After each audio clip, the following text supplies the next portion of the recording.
Un homme qui s'est habillé d'une manière magnifique. Non, ceux-là, ils sont dans la maison de roi. Amen. Mais qu'êtes-vous vraiment venu faire à Nice? Regardez ici les sentiments des Zachée. Il voulait voir Jésus.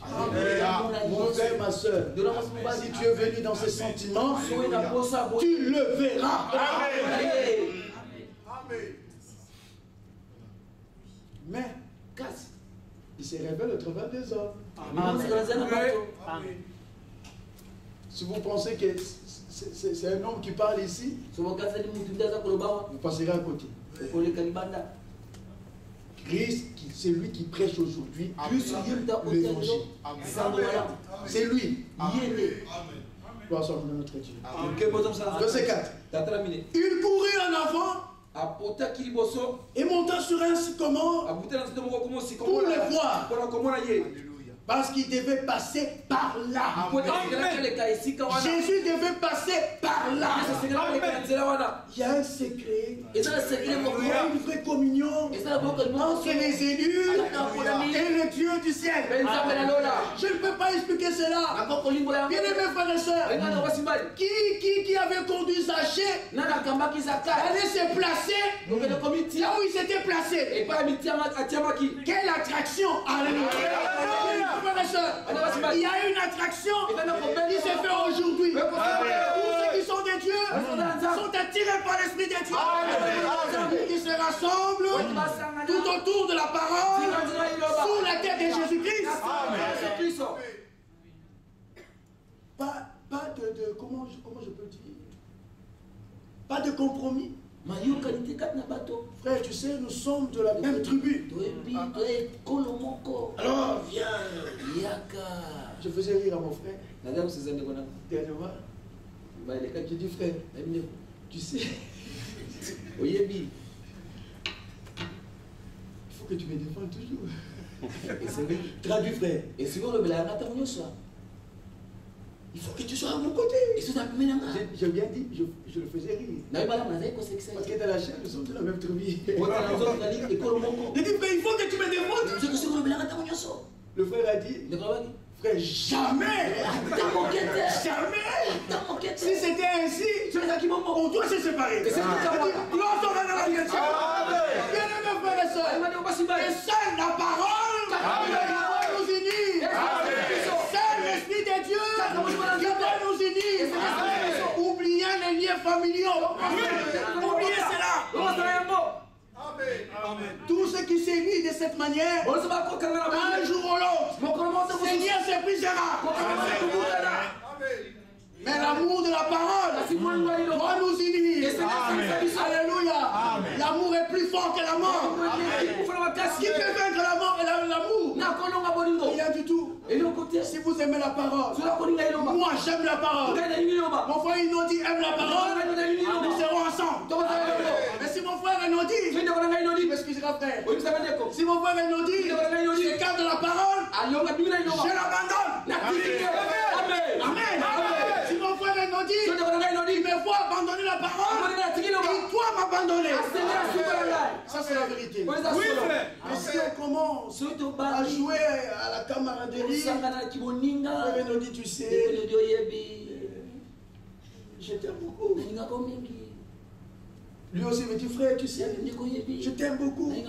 Alors on se lève devant le peuple de Dieu, on commence à raconter des histoires, il n'aura aucun courage. Il me dit, mais frère, qu'est-ce que tu as prêché? Ou qu'est-ce que tu apportes?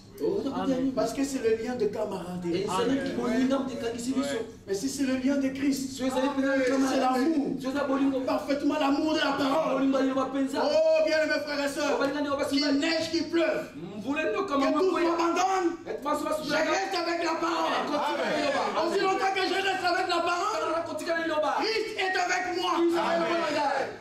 C'est ça ce que nous cherchons. Alléluia. Zachée a voulu voir Jésus. Mais je pose la question, qui lui a dit, va te mettre là où tu es? C'est l'attraction. Quelle attraction sur la montagne? Quelle attraction aujourd'hui à Nice? C'est l'Esprit de Dieu qui vous a amené ici. déçu. Alors nous lisons, nous continuons pour terminer. Verset 5. Lorsque Jésus fut arrivé à cet endroit, lui, Zachée savait, il fallait qu'il passe par là. Lui, il est allé se mettre là où Jésus devait passer. Jésus aussi, en passant, il arrive à cet endroit-là. Christ ne passera pas. Il t'a connu avant que tu existes. Il ne passera pas.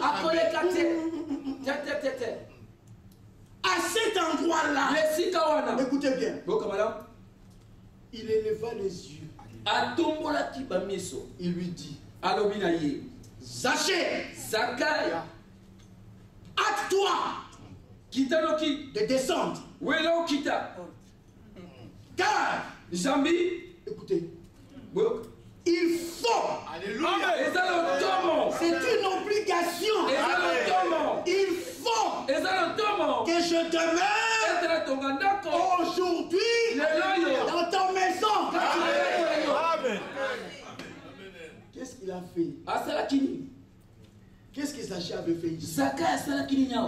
Pour que Christ parle comme cela. Vous verrez le pourquoi. Zachée, hâte-toi de descendre. Regardez maintenant la particularité des élus. Un élu ne se dispute pas avec la parole. Quand vous voyez quelqu'un, on lui donne la parole, il commence à rejeter la parole. Je veux mettre un point d'interrogation dessus. Je vais me poser la question, qui est-il? Si tu es la parole, tu donnes la parole, tu recevras la parole. Mais si tu n'es pas la parole, on te donne la parole, tu vas te fâcher. Tu rejettes la parole. Regardez l'ordre du Dieu Tout-Puissant, du Seigneur. Ici, c'est un ordre. Il ordonne et la chose arrive. Sachez, hâte-toi de descendre, car il faut que je demeure aujourd'hui dans ta maison. La Bible dit, ça c'est un élu. Zachée c'est hâta de descendre. Écoutez bien. Et il est reçu avec joie.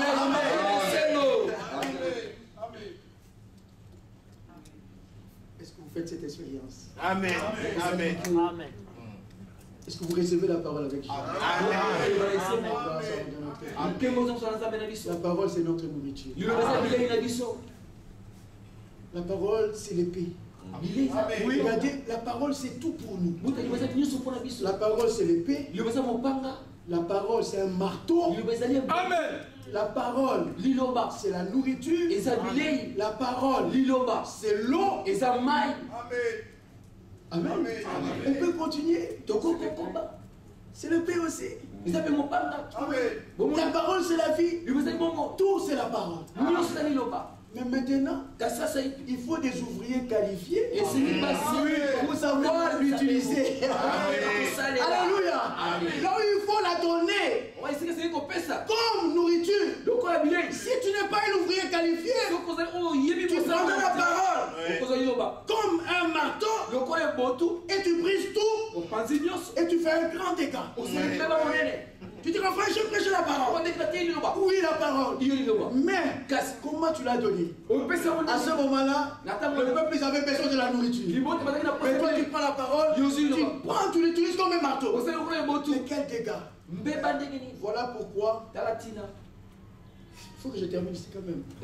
Voilà pourquoi, bien mes frères et sœurs, on a besoin aujourd'hui, par la grâce de Dieu, de vrais hommes envoyés de Dieu.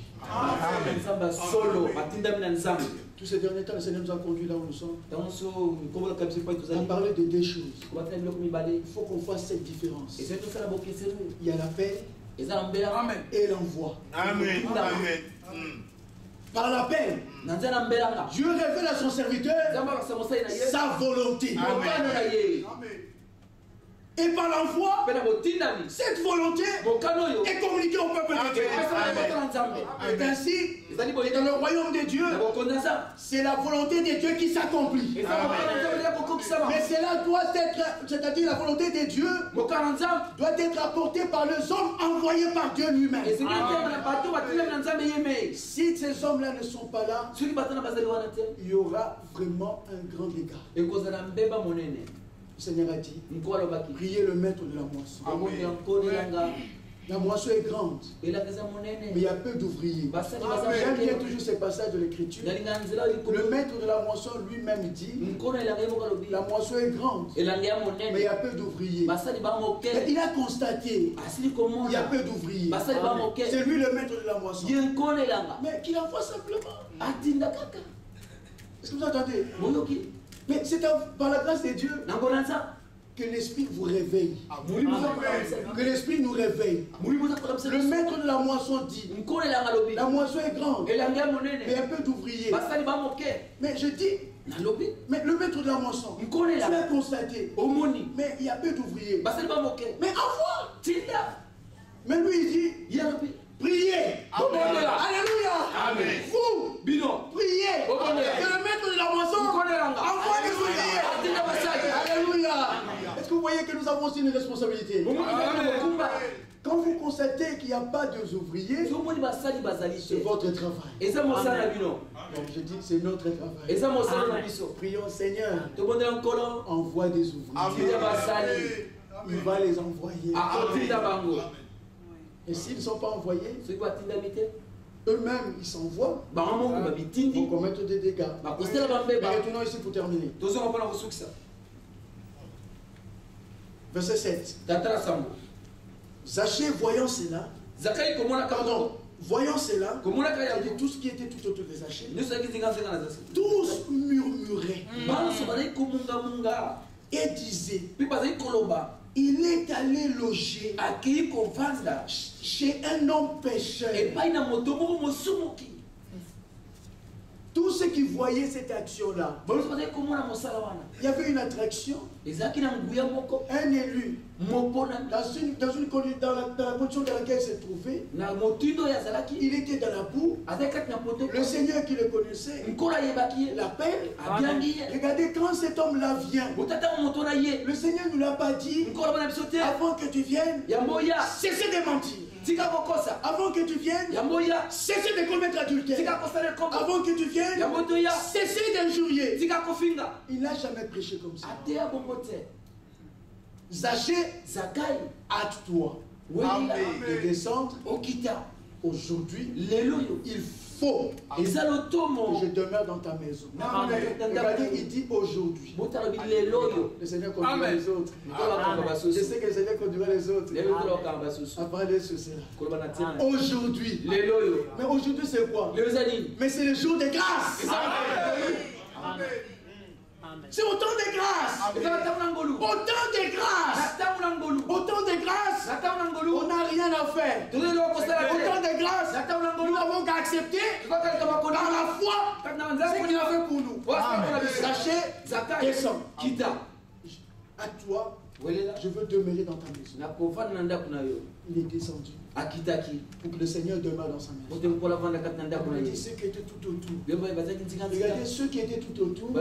C'est ceux qui connaissaient la vie des Zachée. Vous savez, c'était un douanier, c'est un voleur, il commettait tant de dégâts, tant de fautes. Ils connaissaient le mal des Zachée. Quand ils l'ont vu avec le Seigneur, ils ont dit non, non, non. Comment expliquer c'est lui que vous nous dites que c'est un prophète de Dieu. C'est lui le Messie. Ah non, non, non. S'il était vraiment le Messie, comment il peut accepter un tel homme, un pécheur? Tous murmurent. Vous voyez, c'est ça qu'on dit. C'est ça, c'est qu'on dit. Et il prêche, il pousse les gens au péché. La preuve, regarde, toujours tout autour d'eux, c'est des hommes qui ont connu des dégâts. Ils ont commis des dégâts. Et bien, mes frères et sœurs, le Seigneur est venu pour ceux qui sont mauvais. C'est pour des péchés. Les gens ne discernaient pas. Si vous retournez dans l'Ancien Testament, mais qui sont ceux qui étaient tout autour de David? Amen. 1 Samuel 22. Qui sont ceux qui étaient tout autour de David? C'est des malheureux. C'est des pauvres. C'est des hommes de rien. Bien aimés comme moi. Comme nous tous. On n'avait rien à présenter au Seigneur. Il nous a fait grâce. Cet homme aussi n'avait rien à présenter. Le Seigneur lui accorde la grâce. Alors, tous sont murmurés. La Bible dit au verset 8. Mais Zachée, se tenant devant le Seigneur, lui dit. Regardez, se tenant devant le Seigneur, lui dit, dans sa présence, tu te rendras compte de ce que tu es. Tu marches, tu dis, moi, frère, toi, pourquoi tu fais ça? Pourquoi toi tu fais ça? Moi, je marche, moi, je ne fais rien. Oui. Le jour où tu te tiendras devant sa présence, tu te rendras compte de ce que tu es. Isaïe, le prophète, dans sa présence, il dit, Seigneur, je suis un pécheur. Isaïe 8. Pardon, Isaïe 6, pardon. Isaïe 6. Il dit, j'ai vu, pardon, au milieu d'un peuple impur. Amen. Moi-même aussi j'ai des lèvres impures. Là c'était dans sa présence. Mais dans sa présence, on se laisse révéler. L'homme prend conscience de ce qu'il est. Regardez Zachée, il était dans la présence du Seigneur, il commence à confesser. On lui dit même pas, confesse tes péchés. Et lui-même commence. Écoutez comment il dit, Seigneur, je donne aux pauvres la moitié de mes biens. Et qui t'a dit ça?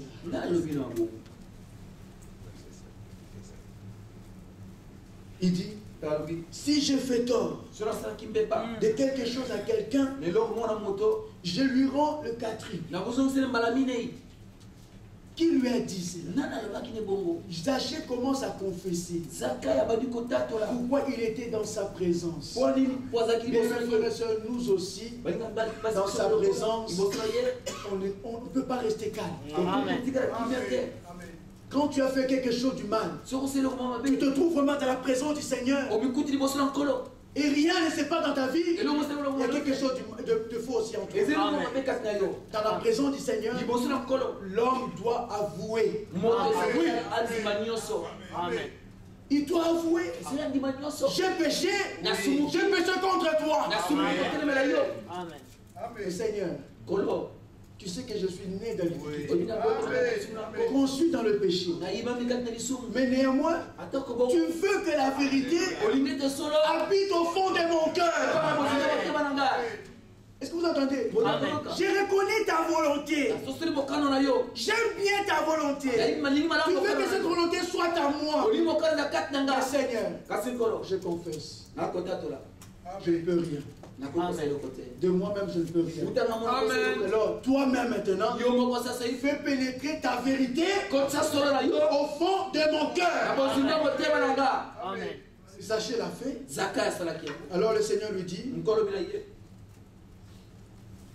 Jésus lui dit, le salut est entré aujourd'hui dans cette maison. C'est-à-dire, tu n'as rien. Seigneur, je fais ce Seigneur. Aujourd'hui, le salut, alléluia, cet homme Jésus, qui est le salut, est entré dans ta maison. Mon frère, ma soeur, si jusqu'aujourd'hui, tu ne le connais pas, si jusqu'aujourd'hui, tu ne l'as pas encore invité, Christ, à venir prendre la charge de ta vie, dis Seigneur, c'est encore le jour de grâce. Viens Seigneur, prends ma vie en main et conduis-moi. Le salut doit entrer. Bien mes frères et sœurs, il arrive où il y a un temps que Dieu nous accorde où nous devons prendre des décisions. Amen. Si tu fais passer ces temps, ce sera trop tard pour toi. Aujourd'hui, c'est le temps de décision. Tel que tu es là, examine-toi toi-même. Si Christ n'a pas encore pris place dans ton cœur, si Christ n'a pas encore été formé pleinement dans ton cœur, il est prêt à entrer. Amen. Écoutez la suite. Le Seigneur dit, Jésus lui dit, le salut est entré aujourd'hui dans cette maison parce que celui-ci est aussi un fils d'Abraham. Amen. À qui appartient le salut? Amen.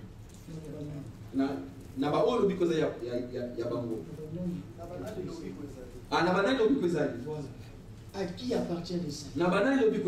Au fils d'Abraham. Regardez, je veux terminer par ce passage de l'Écriture. Dans Hébreu.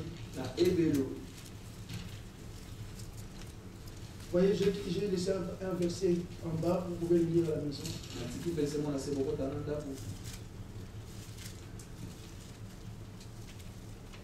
Il nous dit dans Hébreu chapitre 2, le verset 9. C'est lui qui a été abaissé pour un peu de temps au-dessus des anges. Jésus, nous le voyons couronné de gloire et d'honneur à cause de la mort qu'il a soufferte. Ainsi, par la grâce de Dieu, il a souffert la mort pour tous. Il convenait. En effet, c'est lui pour qui et par qui sont toutes choses et qui voulait conduire à la gloire beaucoup de fils. Mes sœurs, ne vous en faites pas. Vous êtes là aussi. Amen. Amen. Beaucoup de fils et de filles. Oui. Il voulait le conduire à la gloire. La Bible dit, est élevé à la perfection par les souffrances, le prince de leur salut. Car c'est lui qui sanctifie. Et ceux qui sont sanctifiés sont tous issus d'un seul. C'est pourquoi il n'a pas honte de les appeler frères. Lorsqu'il dit, je retourne au passage que nous venons de lire. J'annoncerai ton nom à mes frères. Je te célébrerai au milieu de l'assemblée. Oh, la Bible est complète. Amen. Et encore, mais voici, moi et les enfants que Dieu m'a donnés. Dieu. Amen. On était dans Jean 17 et on se retrouve dans Hébreu. La Bible parle la même chose. Le verset 14. Ainsi donc, puisque les enfants participent au sang et à la chair, il y a également participé lui-même, afin que par la mort, il rende impuissant celui qui avait la puissance de la mort. Oui. Est-ce que vous croyez cela? Amen. Est-ce que Christ est mort? Oui, bien-aimé. Il est mort pour nous.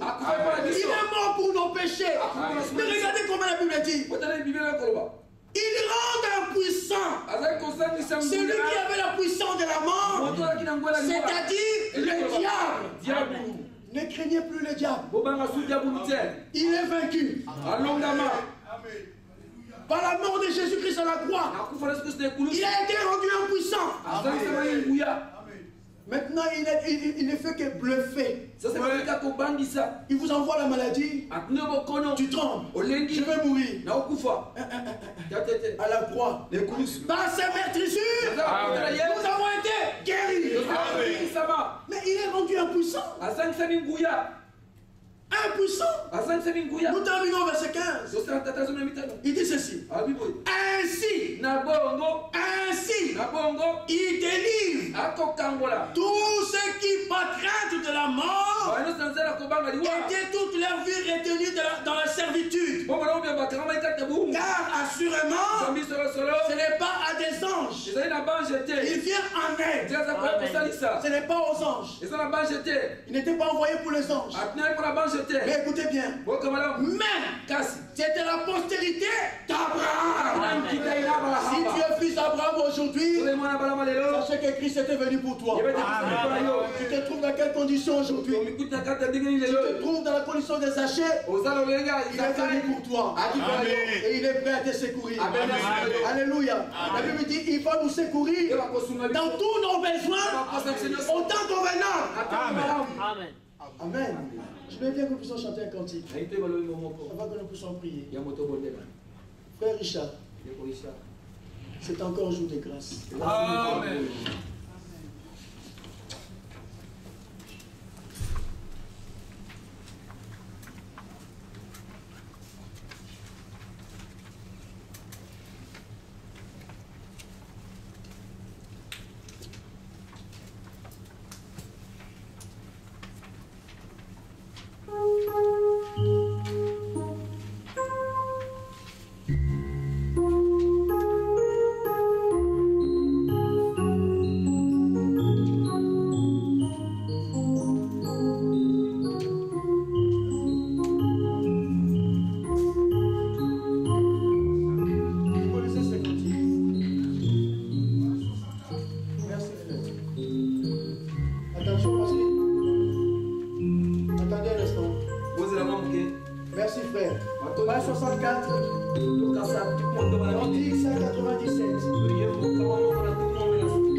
de son esprit.